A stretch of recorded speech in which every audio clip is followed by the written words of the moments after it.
Hi, hello, welcome and welcome to the channel friends. So இன்னைக்கு வந்து பாத்தீங்கன்னா நம்ம ப்ரூடரை வந்துட்டு செட் பண்ண போறோம். இப்போ புதுசா வந்து chicks வந்திருக்கு. So அந்த chicksக்காக நம்ம ப்ரூடர் செட் பண்ணலாம் அப்படினு எடுத்து வச்சேன். பட் என்ன ஆச்சுன்னு பாத்தீங்கன்னா ப்ரூடர்ல வந்து பல்ப் ஃபியூஸ் ஆயிடுச்சு. So இந்த ப்ரூடருக்குள்ள எப்படி செட்டப் இருக்கு அப்படின்றத வந்து உங்ககிட்ட காமிச்சிரலாம். ஏனா போன ப்ரூடர் வீடியோல வந்து ப்ரூடர் இந்த ட்ரே எல்லாம் எங்க வச்சிருக்கோம் எப்படி என்ன அத மட்டும் தான் நம்ம காமிச்சோம். ப்ரூடருக்கு உள்ள வந்துட்டு எப்படி எல்லாமே ஃபிக்ஸ் பண்ணிருக்காங்க அப்படின்றத காமிக்கல. So இந்த வீடியோல நான் அத காமிச்சிரலாம் அப்படினு இருக்கேன். So வாங்க நம்ம போய் அந்த ஃபியூஸ் பண்ண பல்ப்ஸ் எல்லாத்தையுமே மாத்தலாம்.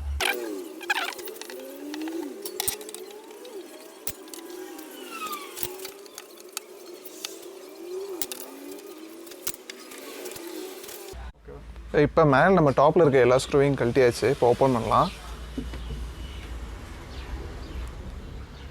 இதில் வந்து பார்த்துட்டிங்கன்னா ஓப்பன் பண்ணதும் இங்கே ஒரு ஃபேன் இருக்கும். இது வந்துட்டு நம்ம இந்த பிசிலலாம் வந்து பார்த்துட்டிங்கன்னா ஹீட்டை வெளியே தள்ளுறதுக்காக நம்ம யூஸ் பண்ணுவோம். அப்புறம் இந்த பக்கம் வந்து பார்த்துட்டிங்கன்னா டிஸ்பிளேயோட அந்த செட்டப், இந்த டிஸ்பிளே இருக்கு இல்லையா, இந்த டிஸ்பிளேயோட அந்த இது இருக்கும். அப்புறம் இங்கே சுவிட்சஸோட ஒயர் கனெக்ஷன்ஸ் எல்லாம் வருது. அண்ட் இதோட எம்சிபி வந்துட்டு இதுக்கும் கீழே ஒரு இது இருக்குது, அதுக்குள்ளே இருக்குது. ஸோ இப்போ இந்த ரெண்டு பல்பும் தான் வந்துட்டு இப்போ போயிடுச்சு. இந்த பல்பை நம்ம மாற்றிடலாம்.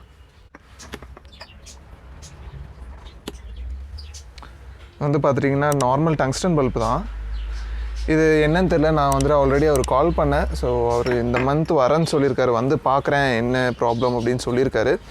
ஏன்னா ஒவ்வொரு கிளச்சுக்கும் வந்துட்டு பல்பு மாற்றிட்டே இருக்க வேண்டியதாக இருக்குது. இப்போ புது பல்பு வந்து வாங்கிட்டு வந்திருக்கு. 10 ரூபா இருந்த குண்டு பல்பு இப்போ 2.50 ரூபான்ற ரேட்டுக்கு வந்துருச்சு.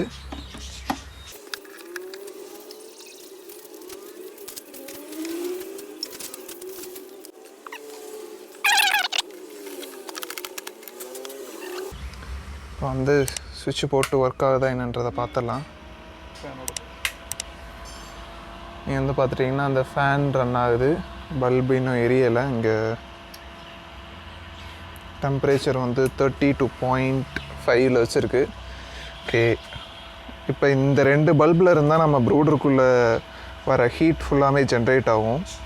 ஸோ இந்த ஃபேன் ரன் ஆகிறதுனால தான் உள்ளே இருக்கிற ஹீட் எல்லாமே வந்து அப்படியே வெளியில் போகும்.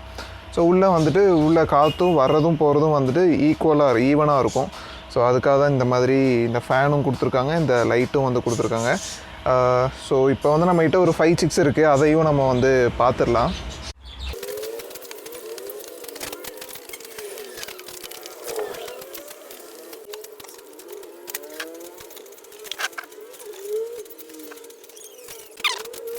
ஸோ ஃபைனலாக இப்படி தான் இருக்கும். ஸோ நம்ம லாஸ்ட் டைம் வீடியோ போட்டதில் வந்துட்டு இந்த லைட் எரிஞ்சிருக்கு. அதுக்கான ரீசன் என்ன, அந்த பல்பு வந்துட்டு ஃபியூஸ் பண்ணதுனால தான் அந்த லைட் வந்து எரியாமல் இருந்துச்சு.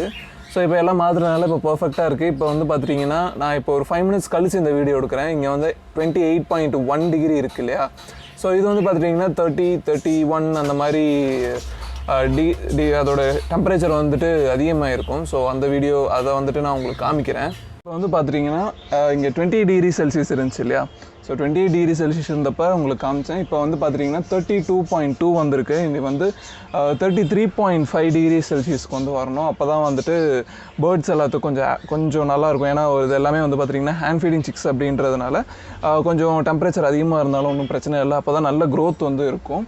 ஸோ இது வர வரைக்கும் நான் அப்படியே விட்டுற போகிறேன். ஸோ இது வந்ததுக்கப்புறம் நெக்ஸ்ட் வீடியோவில் வந்துட்டு இதுக்குள்ளே வந்துட்டு பேர்ட்ஸ் எல்லாம் எப்படி வைக்கிறேன், அதுக்கு என்னென்னலாம் பண்ணுறேன் அப்படின்றத அடுத்த வீடியோவில் உங்களுக்கு காமிக்கிறேன். Until then bye bye from Deepan. இந்த வீடியோ உங்களுக்கு பிடிச்சா லைக் பண்ணுங்கள், ஷேர் பண்ணுங்கள், மறக்காமல் சேனலுக்கு சப்ஸ்கிரைப் பண்ணிடுங்க.